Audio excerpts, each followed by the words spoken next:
Bismillahirrahmanirrahim. Assalamualaikum warahmatullahi wabarakatuh. Perkenalkan, nama saya Robi. NIM 1701530101. Perkenalkan, nama saya Berliana Siwiwandari, NIM 1701530103. Perkenalkan, nama saya Dea Vitasari, NIM 01530105. Perkenalkan, nama saya Lindri Kumarani, NIM 1701530084. Perkenalkan, nama saya Indah Widi Prastika, NIM 1701530123. Kami dari kelompok Web Service pada mata kuliah Bapak Eri ingin mempresentasikan implementasi dari coding restoran menggunakan aplikasi Android Studio dan Web API. Berikut implementasi dan penjelasan kode serta demo aplikasinya. Di sini saya akan menjelaskan cuplikan-cuplikan kode yang menjelaskan tentang hubungan antara klien Android dengan API server pada mata kuliah Web Service di Universitas di Kubang, Semarang. Mungkin pertama kita buka Android Studio. Jadi ini sudah selesai. Jadi kemarin ini dari coding yang diberikan oleh Bapak Eri. Mungkin di sini saya akan sedikit menjelaskan yaitu tentang API. API adalah singkatan dari Application Programming Interface yang menjelaskan bahwa nanti sebuah aplikasi itu dapat dimanfaatkan untuk berbagai interface. Secara logika dasar yang saya pahami dari API ini adalah salah satunya adalah REST. REST ini dimanfaatkan dalam bentuk JSON yang memiliki metode berbagai macam yaitu get, post, delete, put, fetch, dan lain-lainnya. Dari sini API ini akan menjembatani antara klien dan server. Server ini hanya memiliki satu dan klien ini bisa memiliki berbagai macam tampilan atau berbagai macam ini. Mungkin yang kita tahu kita hanya desktop dan web. Bahwa ternyata API ini juga dapat dimanfaatkan untuk mobile, untuk desktop, untuk web, dan itu melalui API langsung terintegrasi dengan server melalui kliennya ini. Nah, pada kali ini saya akan menjelaskan tentang klien melalui Android yang sudah diberikan oleh Bapak Eri. Mungkin bisa dilihat pada pertama, ini konfigurasi awal itu kita pasti menggunakan internet. Nah, maka dari manifestnya kita menggunakan internet. Jadi kita minta izin internet untuk di aplikasi kita. Lalu seperti konfigurasi Android biasanya yaitu launcher, label, dan lain-lainnya. Nah, pada halaman pertama ini kita akan ditampilkan dengan bilangnya kelas login. Dari kelas login ini bisa dilihat dari codingnya itu pertama dia itu ada konfigurasi username, login URL. Nah, login URL ini adalah sebuah API. API yang diberikan untuk mengatur konfigurasinya. Mungkin kita bisa lihat terlebih dahulu. Ini. Nah.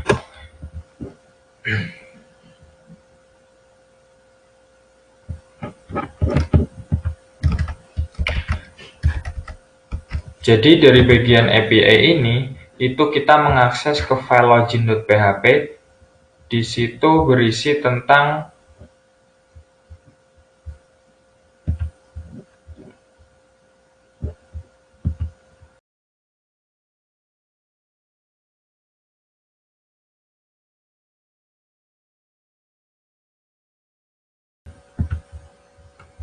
pada login.php ini melakukan sebuah koneksi karena di server 00 webhost itu menggunakan DBMS MySQL, maka koneksi tersebut menggunakan DBMS MySQL. Nah, pada bagian login ini dari aplikasi Android ke API-nya itu akan mengirimkan data yaitu username dan password. Maka akan dicek melalui query SQL itu select bintang from user where username, apakah dicek, jika cocok maka menampilkan sukses dan lain-lainnya. Nah, dari coding ini hanya menerima respon. Nah, ini kan diberikan aksi dari layoutnya yaitu buttonnya. Kita coba buka layoutnya. Nah, dari activity ini jika menerima sebuah function klik, maka dia akan melakukan login, atau yang diklik itu ini dari register atau login. Jika kita mengisi ini dan ingin login, maka dapat diklik di login ini. Dari login ini set seperti ini itu memberikan sebuah aksi ke function atau ke method login yang akhirnya itu mengakses fungsi user login, dan di sini itu melakukan pengecekan yang diambil dari API tadi. Jika return dari API tersebut setelah menerima data itu akhirnya sukses, maka dari aplikasi ini juga akan menerima kesuksesan itu. Maka dari itu aplikasi ini akan mendapatkan respon sehingga dapat melakukan tindakan selanjutnya. Nah, di dalam ini itu ada beberapa bilangnya, mungkin ini anak dari kelas tersebut itu do it background. Nah, ini juga ngambil dan dia itu ngirim ke send post request. Jadi mengirim melalui metode post ke URL yang tadi kita tuliskan. Nah, return result lalu tersebut untuk diproses kembali. Mungkin jadi jika data tersebut benar maka akan sukses, jika gagal maka akan diminta password salah. Mungkin untuk langkah pertamanya seperti itu. Ini tampilan dari loginnya. Lalu kedua kita coba lihat bagian register dan register. Nah, pada register ini memiliki tampilan seperti ini. Register ini dapat diakses dari activity login ketika memilih untuk tombol register tadi. Bisa dilihat dari sini user register. Nah, di sini itu register menggunakan metode post untuk menerima data dari klien atau dari Android-nya.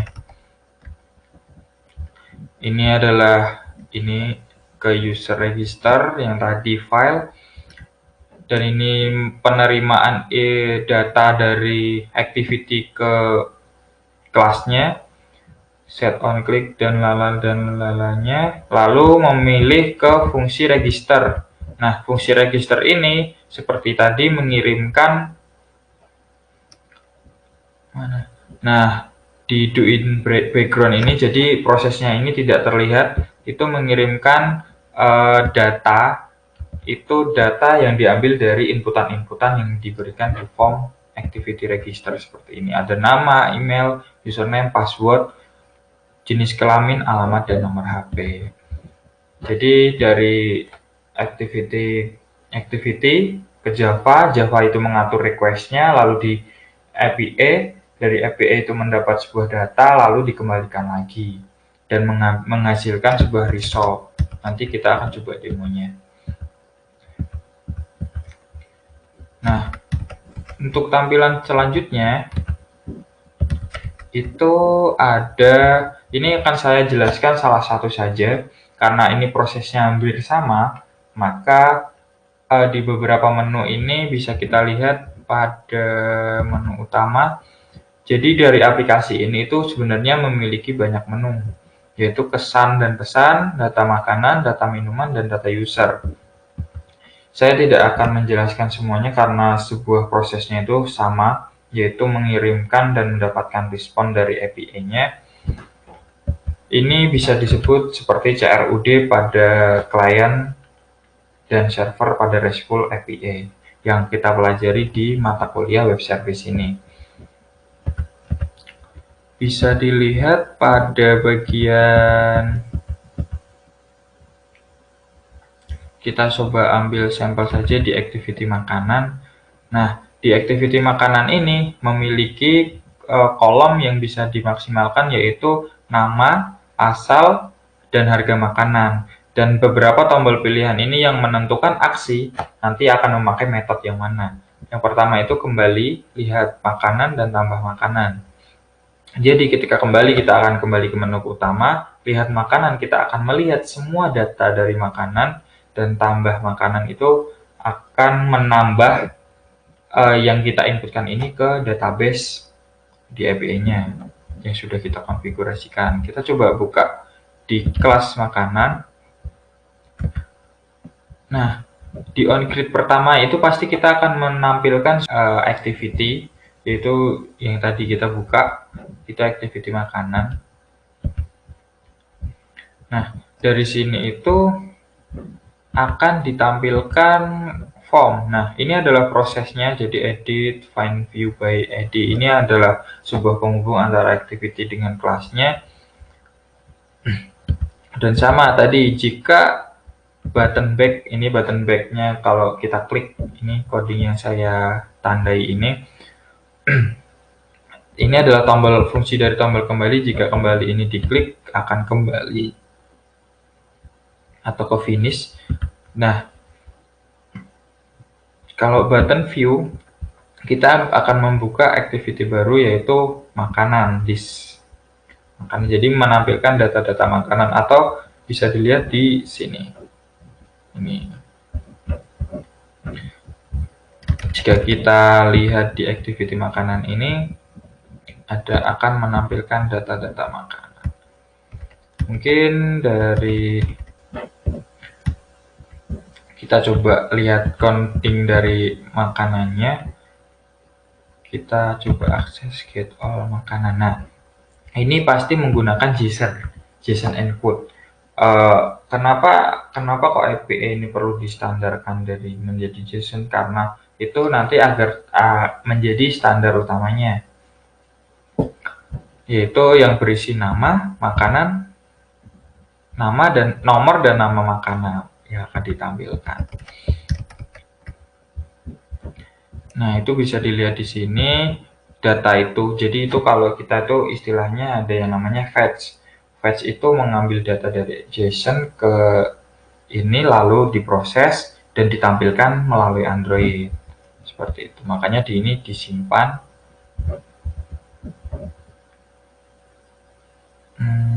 Harusnya bukan register URL ya, namanya variabelnya ini. Itu disimpan. Nah, ini kalau kita klik kalau kita klik tambah makanan, ini fungsinya adalah button add. Kita akan memproses data yang kita ambil di intent, nama, asal, harga, lalu kita kirimkan ke fungsi makanan. Nah, ini fungsi makanannya di do it background, lalu kita kirimkan data itu dan kita mendapatkan respon seperti itu. Ini untuk melakukan input makanan atau grid. Lalu untuk update itu bisa dilihat di update makanan, dan di activity-nya itu ada activity update makanan. Nah, bisa dilihat beberapa fungsi di sini. Nah, pada update makanan ini akan menampilkan makanan yang kita pilih sebagai update, yang ditampilkan di activity data makanan. Jadi sebelum proses ke update itu, kita masuk ke activity data makanan. Di sini tuh menampilkan, nah ini item dan sub itemnya. item dan subitem ini diproses melalui activity ini.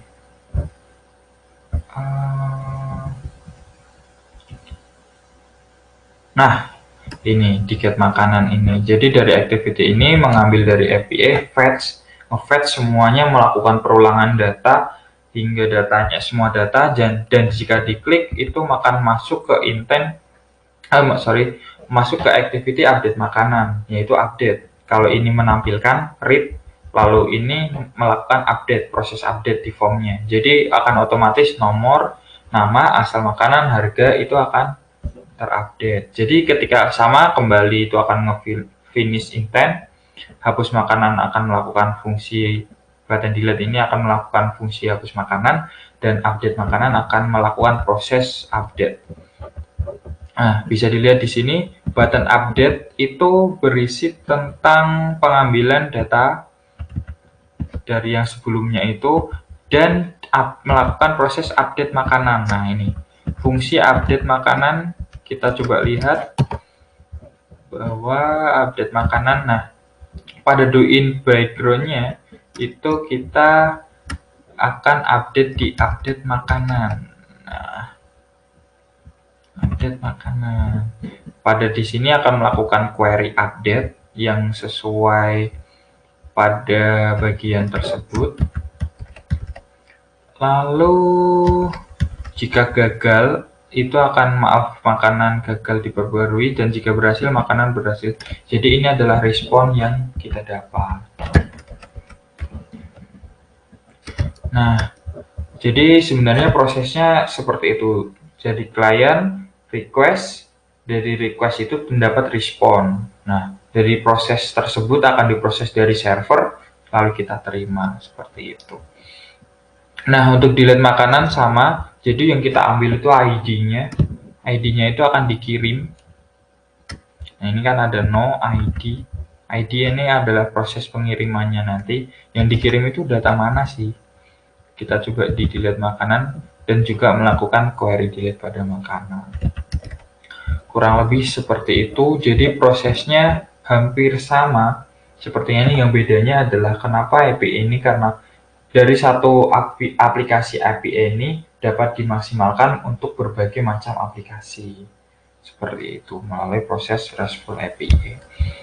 Mungkin, dan yang terakhir ini ada logout. Logout itu ada di menu utama. Nah, jadi ketika kita klik logout, nah ini logout, kita akan mengakses intent login class dan melakukan proses logout. Logout ini lebih ke nanti memutus semua session yang ada pada, atau ini sebenarnya tidak pakai session kalau di Android.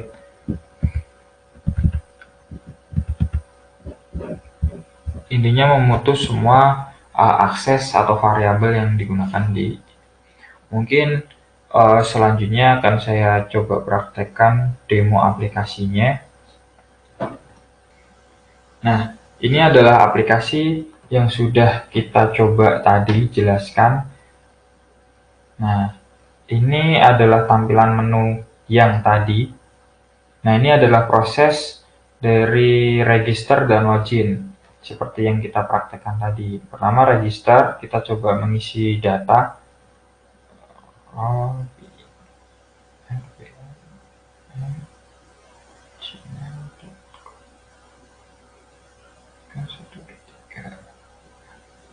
Laki-laki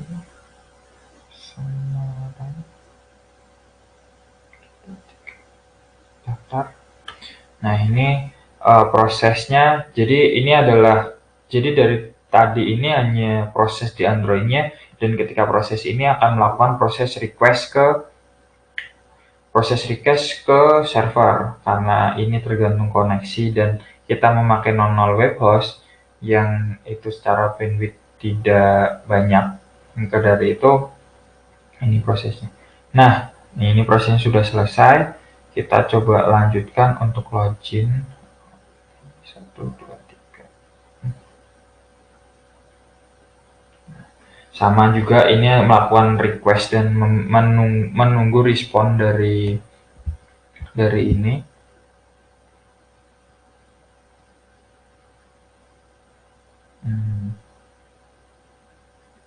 Coba.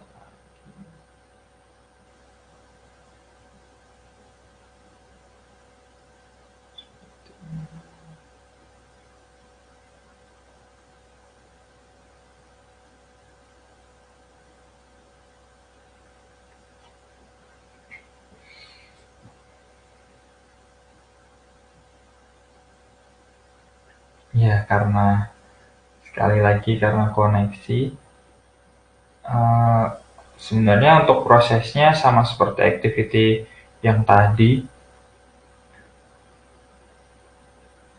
Ya, ini adalah sebuah demo aplikasi yang sudah kami buat. Mungkin itu saja penjelasan dari kami.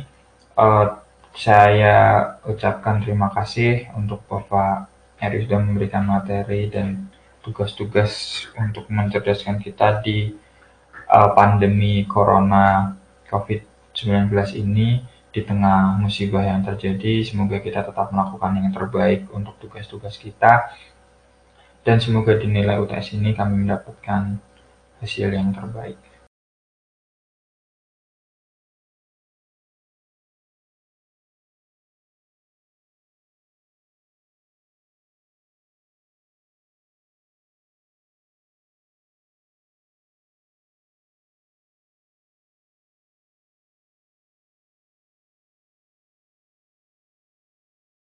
Demikian adalah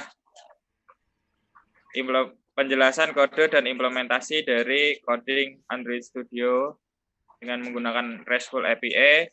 Semoga di tengah pandemi ini kita dapat segera bertemu kembali dan memasuki kelas kembali bersama Bapak Eri. Terima kasih atas ilmu dan tugas-tugas yang diberikan membuat kami pintar pada era pandemi ini. Mungkin sekian dari kami. Wassalamualaikum warahmatullahi wabarakatuh.